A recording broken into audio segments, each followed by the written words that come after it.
Hello everyone, स्वागत है आपका आपके अपने प्यारे से यूट्यूब चैनल ओजस्वी की पाठशाला पर। और आज आपके लिए एक बहुत ही इंपॉर्टेंट वोकैब सीरीज लेकर के आए हैं, जिसमें हम डिस्कस करने वाले हैं फोबिया से रिलेटेड वर्ड। देखो, फोबिया क्या होता है? फोबिया एक तरह का जो होता है वो डिसऑर्डर होता है। ठीक है, ये ऐसा नहीं कि हाँ कोई ऐसी बीमारी है और आप किसी डॉक्टर के पास चले जाएं। ठीक है, तो फोबिया जो है वो एक तरह का डिसऑर्डर होता है ना, मतलब मेंटल डिसऑर्डर होता है। यानी कि हमें क्या होता है, कई बार हम देखते हैं कि अक्सर क्या देखा होगा आपने कि छोटे बच्चे होते हैं और अक्सर घरों में क्या होता है कि लोग कह देते हैं कि भैया शेर आ जाएगा, सो जाओ। तो होता क्या है कि अब वो तो छोटा बच्चा है, धीरे धीरे क्या होता है कि उसके मन में ये डर बैठ जाता है। ठीक है ना, तो ये जो डर होता है, अब ऐसा तो नहीं डॉक्टर के पास जाएंगे इसका इलाज हो जाएगा। फिर इस डर को किसी न किसी तरीके से धीरे धीरे जो है इसको खत्म किया जाता है। तो ऐसे डर जो हमारे अंदर जो क्रिएट हो जाते हैं, जो फियर होते हैं, उनको हम कहते हैं फोबिया। ठीक है, तो फोबिया मीन्स क्या होता है? डर होता है। ठीक है, तो बात करेंगे सबसे पहले। देखो, यहाँ पर मैंने इतने इजीली वे में आपको यहाँ पर वर्ड्स लिखे हुए हैं कि अगर आपने इन वर्ड्स का मीनिंग जो है समझ लिया, तो उसके बाद में फोबिया का तो मतलब आप समझ ही गए क्या होता है। फोबिया का मतलब क्या होता है? डर होता है। ठीक है, तो ये बात तो आपको समझ ही आ गई है। अब हमें इन वर्ड्स को क्लियर कर लेना है। ठीक है, जैसे सबसे पहले अगर हम बात करें तो सबसे पहला वर्ड हमने लिखा है गायनी। गायनी का मतलब क्या होता है? विमेन होता है, महिला। ठीक है, आपने सुना होगा कि जो महिलाओं को जो प्रॉब्लम होती है वो किस डॉक्टर के पास जाती है? गायनोकोलॉजिस्ट के पास जाती है।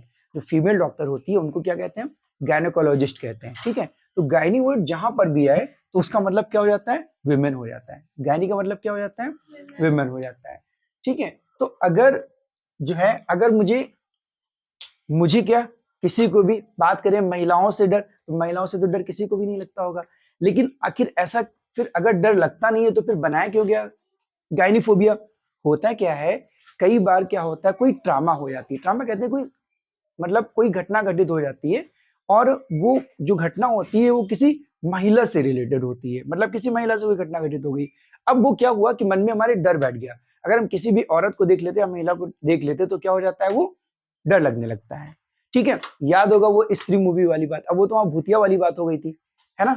लेकिन गायनोफोबिया का मतलब हो गया कि अगर फियर ऑफ वुमेन, जो महिला का जो डर होता है उसे हम कहते हैं गायनोफोबिया। ठीक है, अगर हम नेक्स्ट बात करें एक्रोफोबिया की। ठीक है, तो एक्रो का मतलब क्या होता है? एक्रो का जो मीनिंग होता है वो हाई प्लेसेस होता है। ठीक है ना, तो ये जो एक्रो है इसका मतलब होता है हाई प्लेसेस। अब फोबिया का मतलब तो आप समझ ही गए। फोबिया का मतलब क्या होता है? फियर ऑफ डर। तो अगर किसी को हाई प्लेसेस से डर लगता है, ऊंचे स्थानों से डर लगता है, तो उसको हम क्या कहते हैं?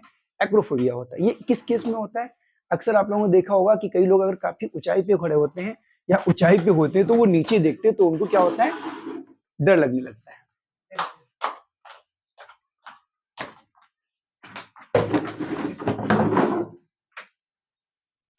हाँ, तो क्या होता है, आपने देखा होगा कई लोग क्या होते हैं, अगर ऊंचे पे खड़े होते हैं तो उनको हाई प्लेसेस से डर लगने लगता है ना, ऊंचाई से डर लगता है। तो जो ऊंचाई से डर होता है उसको हम क्या कहते हैं? एक्रोफोबिया कहते हैं। फिर नेक्स्ट हमारा है एरोफोबिया। देखो, एरो, एरो का मतलब भी क्या होता है? एयर। कई बार क्या होता है, आंधी तूफान आ रहा है तो उससे डर लगने लगता है ना। देख रहे हैं कि भैया आंधी आ रही, तूफान आ रही, तो उससे डर लगने लगता है। तो ये जो एयर से जो डर होता है, फियर ऑफ एयर, है ना, जो हवा का डर होता है, उसको हम कहते हैं एरोफोबिया। नेक्स्ट फोबिया की अगर हम बात करें, हाइड्रोफोबिया और एक्वाफोबिया। देखो, हाइड्रो का मतलब क्या होता है? हाइड्रो जो रिलेट करता है वो पानी से रिलेट करता है। तो कई लोगों को क्या होता है? पानी से डर लगने लगता है। जैसे कहीं गए, किसी ऐसे स्थान पर गए जहां कोई नदी है बहुत बड़ी, या जहां पर कहीं जो है बहुत बड़ी वाटर बॉडी है, तो पानी को देख करके क्या हुआ? डर लगने लगा। अब वो पानी में अंदर नहीं जा रहे। क्यों नहीं जा रहे? क्योंकि उनको पानी से डर लग रहा है। ठीक है, तो ये मेंटल डिसऑर्डर होता है। तो हाइड्रोफोबिया का मतलब ये हो गया फियर ऑफ वाटर। अगर पानी को किसी से डर लग रहा है तो वो क्या कहलाता है? हाइड्रोफोबिया कहलाता है। हाइड्रोफोबिया के अलावा इसको हम एक्वाफोबिया भी कहते हैं। देखो, एक्वा वर्ड याद कर लो। अक्सर आपने देखा होगा कि जो है आप अपने घरों में फिश को जो है एक जो कांच का बॉक्स होता है उसमें आप रखते हैं और उसमें पानी डालते हैं। तो कोई भी एक ऐसा बॉक्स, कोई भी ऐसा प्लेस जहां पर पानी में रख करके किसी पौधे को जो है लगाया जाता है, या फिर फिश, या फिर टार्टाइज को भी आप रखते हो, कछुआ को भी रखते हो, ठीक है। तो इनको रखते हैं, तो समझ लीजिए वो प्लेस जो है उस बॉक्स को हम क्या कहते हैं, एक्वेरियम कहते हैं, ठीक है। हाँ, तो वो वहीं से बना हुआ है। और एक्वा से शायद आपको याद होगा कि आप अपने घरों में क्या लगाते हो, एक्वा गार्ड लगाते हो, तो वो भी देखिए क्या है, पानी से रिलेट कर रहा है। एक्वा गार्ड जहां भी आपको मिल जाएगा समझ लो पानी से रिलेट करेगा। तो भाई एक्वा का मतलब हो गया वाटर और फोबिया का मतलब हो गया डर। तो एक्वाफोबिया क्या हो गया, फियर ऑफ वाटर हो गया। पानी से जिसको डर लगता है वो क्या कहलाता है, एक्वाफोबिया कहलाता है। नेक्स्ट बात करते हैं गैमोफोबिया। गैमोफोबिया क्या होता है, देखो गैमो वर्ड अगर कहीं भी आ जाए तो वो रिलेट करता है मैरिज से रिलेटेड, शादी से रिलेटेड। अब आप कहेंगे सर शादी से डर किसे लगता है, शादी से डर तो किसी को नहीं लगता है, लेकिन लग सकता है। कैसे लग सकता है, कई बार क्या होता है किसी की शादी होती है और शादी में कुछ ऐसी घटना घटित हो जाती है, ऐसी कोई घटना घटित हो जाती है, उसके दिमाग में फीड हो जाता है शादी में कोई घटना घटित हुई है। तो कई बार क्या होता है कि उसके माइंड में फीड हो जाता है कि शादी करना ही बेकार है। अब वो जो मैरिज है ना, वो मैरिज उसके लिए एक जो है क्या बन जाता है, एक फोबिया बन जाता है। शादी जो है वो एक फोबिया बन जाता है और वो क्या करता है, इस गैमोफोबिया का शिकार हो जाता है, उसको गैमोफोबिया हो जाता है। उसके मेंटल में, माइंड में डिसऑर्डर बैठ जाता है कि भाई मैरिज से जो है उसको क्या करने लगता है, डर लगने लगता है। तो उसको हम क्या कहते हैं, गैमोफोबिया कहते हैं। उसके बारे में बात करते हैं हिम्टोफोबिया। ये तो आपको बहुत, आप इससे बहुत ही ज्यादा अवेयर होंगे हिम्टोफोबिया से, क्योंकि हिम्टो का मतलब क्या होता है, हिम्टो का मतलब होता है ब्लड। ऐसा फोबिया जो किससे हो, ब्लड से हो। अक्सर आपने मूवीज में देखा होगा, मूवीज में ये चीज देखी होगी कि जहां भी ब्लड पड़ा मिल जाता है, खून पड़ा मिल जाता है, खून देखते ही चिल्ला पड़ते हैं, है ना। तो वो तो डर एक ऑब्वियस सी बात होगी कि कोई भी अगर खून को देखेगा तो उसको डर लगेगा। लेकिन कोई ऐसा व्यक्ति जो जिसको फोबिया हो जाए इस चीज का, कहीं भी जरा भी खून देख ले उसको फोबिया लगने लगे, डर लगने लगे, तो वो क्या कहलाता है, हिम्टोफोबिया हो जाता है। मतलब वो उसके अंदर मेंटल ये डिसऑर्डर क्रिएट हो जाता है, वो मानसिक रूप से इस बीमारी का शिकार हो जाता है, हिम्टोफोबिया का शिकार हो जाता है कि कहीं भी उसने खून देखा तो वो चिल्ला पड़ेगा या जो है डर जाएगा। और ये मजाक नहीं, ये रियलिटी में ऐसा होता है, क्योंकि माइंड जो है ना, सारी चीजें आपकी माइंड के कॉन्सेप्ट में होती है। अब माइंड में वो फीड हो गया कि भाई ब्लड जो है उसको खौफनाक लगने लगा, तो वो डर गया ब्लड से, है ना। तो उसको क्या कहते हैं, हिम्टोफोबिया कहते हैं। ऑटोफोबिया। ऑटोफोबिया क्या होता है, देखो ऑटो का मतलब होता है सेल्फ, और सेल्फ की अगर बात करें तो ये अकेले की बात हो रही है, यानी कि सॉलिट्यूड जिससे आप कहते हो, सॉलिट्यूड का मतलब होता है अकेला, जिसको आप लोनलीनेस भी कहते हो। देखो कई लोग ऐसे होते हैं ना जिनको अकेलेपन से बहुत डर लगता है। घर में क्या हुआ, सब लोग चले गए, अब अकेले नहीं रह सकते हैं, क्यों, क्योंकि हमें अकेले रहने से डर लगता है। तो अकेलेपन से जो डर होता है उसको हम क्या कहते हैं, उसको हम कहते हैं ऑटोफोबिया कहते हैं। और इसको एक नाम से और जाना जाता है, मोनोफोबिया से भी जाना जाता है, ठीक है। अब ये कई बार इस सेंस में भी आ जाता है, ऐसे भी क्रिएट हो जाता है कि जैसे क्या है, कोई आपकी क्लास में कोई फ्रेंड है, आप उसको क्या किए, इग्नोर किए, या फैमिली में कोई एक ऐसा बंदा है जिसको आपने क्या किया, इग्नोर किया। अब एक एक दायरा होता है, अगर उस दायरे तक आप उसको इग्नोर करें तब तो ठीक है, चलो अगर आप उसको सबक सिखाने के लिए कर रहे हो ठीक है। लेकिन जब लिमिट क्रॉस हो जाती है, जरूरत से ज्यादा आप इग्नोर कर देते हो, तो उसके अंदर वो फोबिया क्रिएट हो सकता है, अकेले अकेलेपन में। अब वो क्या है, उसको अकेलेपन से क्या होगा, डर लगने लगेगा, ठीक है ना। तो उसको मोनोफोबिया या फिर हम ऑटोफोबिया कहेंगे। एंड्रोफोबिया, ये एंड्रो वर्ड जो है, एंड्रो जहां भी आता है वहां पर पुरुष की बात होती है, मेल की बात होती है।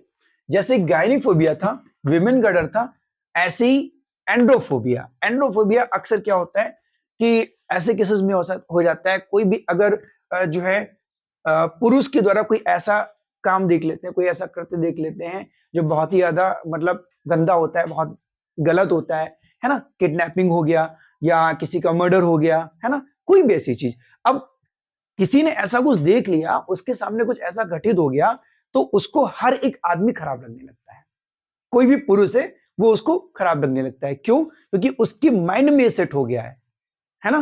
तो उसके माइंड में सेट हो गया, ये एक मेंटल डिसऑर्डर हो गया उसके साथ में कि भाई जहां भी वो किसी आदमी को देख लेगी तो क्या होगा, उसको डर लगने लगेगा। तो उसको क्या कहेंगे, एंड्रोफोबिया कहेंगे। और इसी तरीके से गायनीफोबिया, वो स्त्री से डर हो जाएगा, स्त्री से डर होगा तो गायनीफोबिया, और पुरुष से डर होगा तो वो एंड्रोफोबिया होगा, ठीक है।